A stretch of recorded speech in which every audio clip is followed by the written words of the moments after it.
तो पूरे Tel Aviv में सायरन बज चुकी हैं। आप देख सकते हैं, सुन सकते हैं आप सायरन। तो अब शेल्टर्स की तरफ भागना पड़ेगा लोगों को। लोग जो हैं शेल्टर में जाएंगे।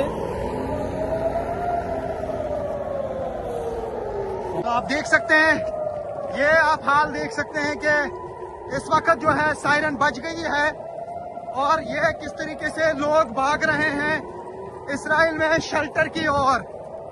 और अभी यहाँ से जो है अटैक होने वाला है, मिसाइल अटैक। और आप देख सकते हैं कि किस तरीके से लोग यहाँ पे भाग रहे हैं, शेल्टर के लिए भाग रहे हैं। ये इस वक्त इजराइल का हाल है। तो ये देखिए, यहाँ पे शेल्टर है और शेल्टर में भाग रहे हैं लोग, क्योंकि यहाँ पे सायरन बज चुकी हैं। अब न जाने कहां से अटैक होगा। और अब ये आप देख सकते हैं, ये स्काई है इजराइल की और लोग भाग रहे हैं क्योंकि सायरन बज चुकी है। यहाँ पर मुझे भारत के काफी सारे लोग मिले, इनसे बात करेंगे। अभी सायरन बज गई है, कहाँ जा रहे हैं? अभी बेसमेंट में जा रहा, नीचे। अच्छा, बिल्डिंग के नीचे। तो क्या काम करते हैं यहाँ पे?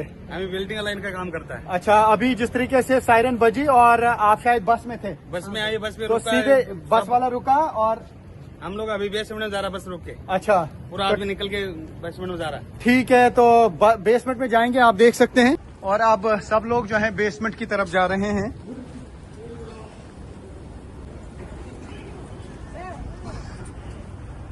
जोरदार धमाके हुए। तो आप देख सकते हैं कि टेल अवीव में किस तरीके से सन्नाटा छा जाता है जब सायरन बज जाती है। और हम यहाँ पे देख पा रहे हैं, जो गाड़ी जहाँ पे थी वहीं रुक गई और शेल्टर की ओर सारे लोग भागने लगे। और ये टेल अवीव का वो शहर है जहाँ पे बड़ी बड़ी इमारतें हैं, जैसा कि आप देख सकते हैं मेरे पीछे। लेकिन जो ही सायरन होती है तो ये पूरा शहर जो है बिल्कुल रुक जाता है, थम जाता है और होती है भागम भाग। लोग शेल्टर में जगह लेते हैं अपनी और अपने आप को बचाते हैं।